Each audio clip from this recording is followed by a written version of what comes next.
DDP and Khamzat Chimaev. Who emerges from that? But DDP, man, he is something else, bro. For so long, we thought he just was bad. He's not. He's really good.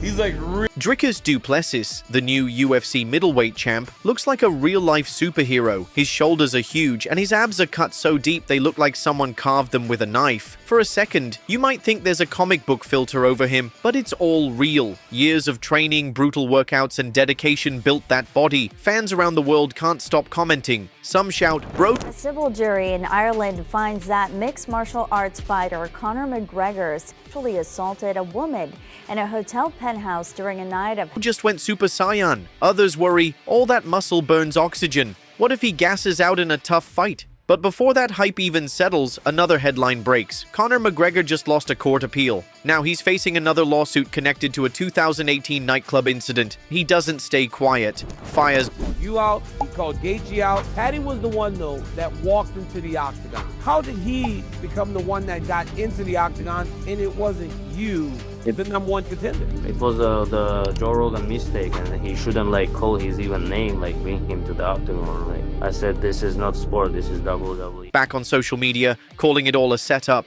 He promises he'll fight until the truth comes out. While Conor battles online, retired wrestler Ben Askren quietly posts a video from his hospital bed. He's calm, talking about how pain can be a gift, if you choose to see it that way. 3 completely different stories, but they all show what fighters go. If he wants to assure his title shot, he has to fight with Justin Gaethje, because if he fights with Arman, I think that Arman's gonna beat him. So the easiest path he has right now to get the title shot is Justin. Okay, thank you. Stylistically. Go through physically, legally, and mentally on the world's biggest stage. As the internet explodes with reactions, one thing's clear: the fight never really ends. Meanwhile, Arman Tsarukyan's been on a mission.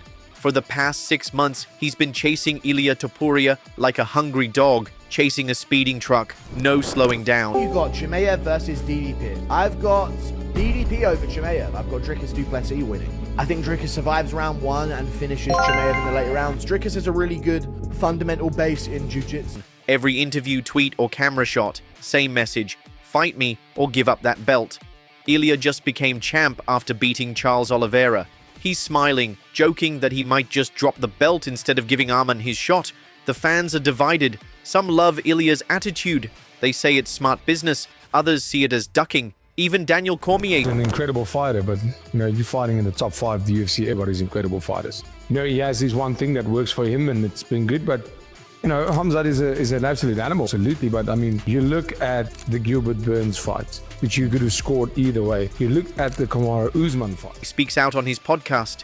He says Arman deserves that shot.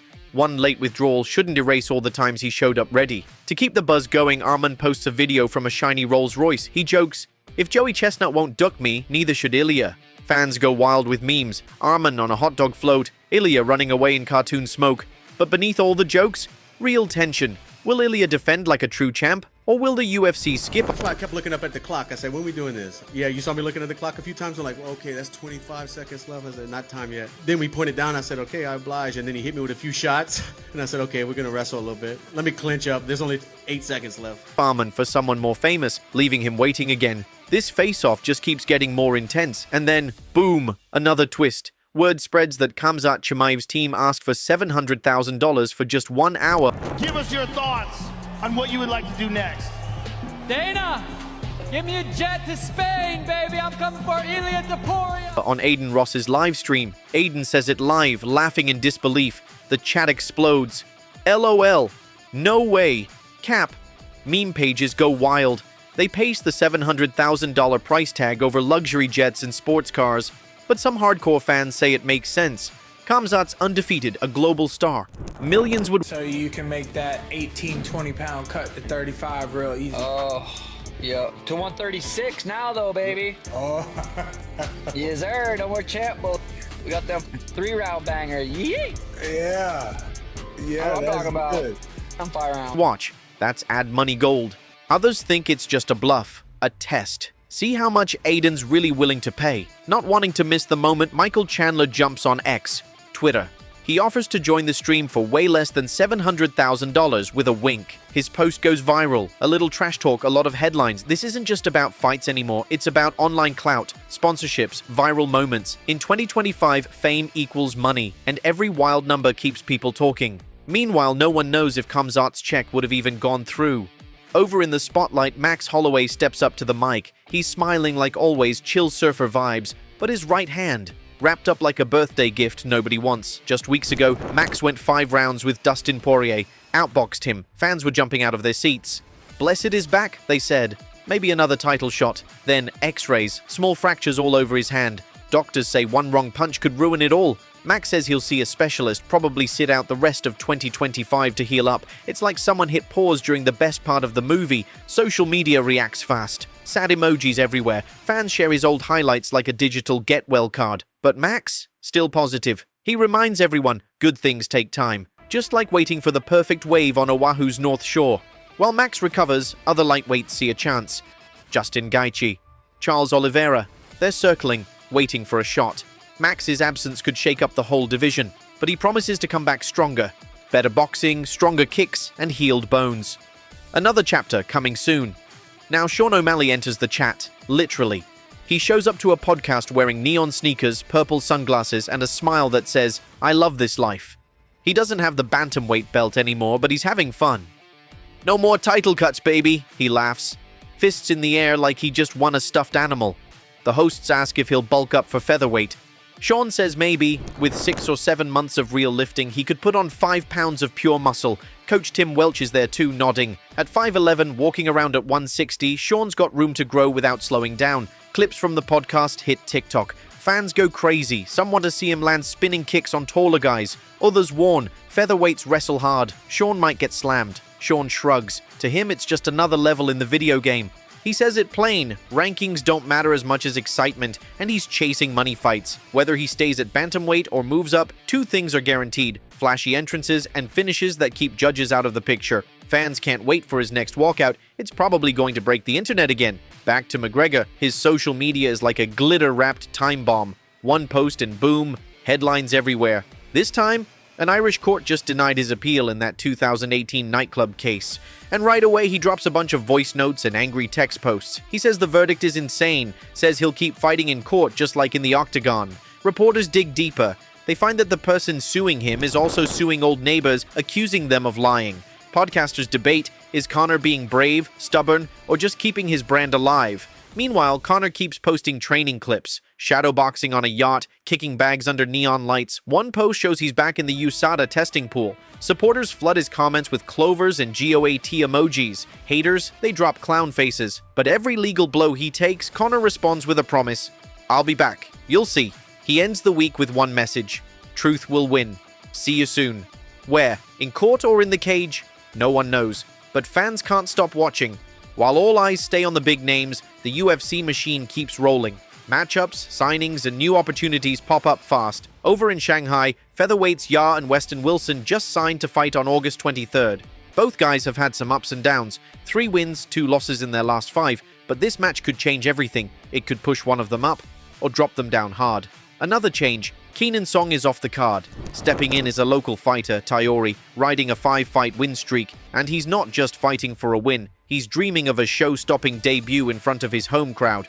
That kind of fire can make magic. Then, fly to Paris. Brad Tavares is getting ready for his 28th walk to the UFC cage. That's history. This time he's facing Poland's Robert Brajcek. Brad's not flashy, but like a city bus, he's always on time. Reliable, steady jab, tough chin. That's how he's lasted this long. Outside the cage, Dustin Poirier has big news too. He's moving into the broadcast world, ESPN desk work, and fans love it. His calm voice, fight smarts, and southern charm make every breakdown easy to follow. One small note tucked in all this news: the UFC's official testing records show McGregor has 1 USADA sample logged this year. So yeah, his post about re-entering the pool, it's backed up. The fight world is like a chessboard. Every new update shifts someone's next move. And fans? They track it all like it's a scoreboard. Ben Askren shows up again, lying in bed, hospital gown covered in tiny blue bears. That alone makes people smile. His face looks older, but his eyes? Still bright. Same look he had when he made the Olympic team. He says his doctors replaced part of his hip. Right now, even tying his shoes hurts, but he's not bitter. Ben says, I'm grateful. Soft, steady voice. The kind that feels like a quiet Sunday morning. The other option? Not being here at all. He tells young athletes something powerful. Change I have to into I get to.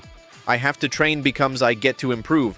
I have to study becomes I get to learn what others never will. He calls it a superpower, stronger than any muscle, because no surgery can take it away. The internet listens. Teenagers promise to stop whining about math homework. Gym rats vow to appreciate their morning lifts. Even fighters share Ben's clip, saying it keeps them grounded. Ben flexes his thin arm and laughs, saying, don't worry, this bicep will be back. Then he reminds us, be grateful for the chance. Not just the win. And now we're back where it all began, with that picture of Dricus Du Plessis. Standing shirtless in bright gym lights, his body lights up comment sections like wildfire. Chest like armor. Abs that look like a waffle maker stamp them out. Fans zoom in, guessing body fat percentages. He's got to be under 8%, they say. Others post side-by-side shots from his earlier camps pointing out his thicker delts and sharper waist. One person even jokes, Dricus took Captain America's serum. But not everyone's buying the hype. Critics speak up. They say gaining that kind of muscle fast can drain your cardio. Bigger muscles mean more lactic acid. That gas tank might empty early. Critics point to past fights where muscle-bound fighters gassed out early. Some say Dricus' wide hips might stop Khamzat's takedowns. Others argue technique beats size. Dricus responds with a slick video, sharp punches, quick sprawls, and a wink. It blows up online. Khamzat fires back with his own montage, chain wrestling, hill sprints. His message, muscles won't matter. Now the hype is real. Fans argue, place bets, and light up group chats. Everyone's watching. Nobody wants to miss a second. Zoom out, and the week feels like a living comic book. Shredded champs, courtroom drama, massive price tags, real-life inspiration. Dricus rattles Khamzat. McGregor fuels his return with court fire. Tsarukyan memes call out Ilya, and Ben Askren reminds us, mindset is everything. Different stories, one truth. How you handle pressure defines you. Whether you're healing, training, joking, or reflecting, it all means, I'm still fighting. So as the noise keeps growing, pick your spark. Max's patience, O'Malley's daring, or Dustin's calm shift. Because the real fight, it's not just in the octagon, it's in life. And we're all part of it.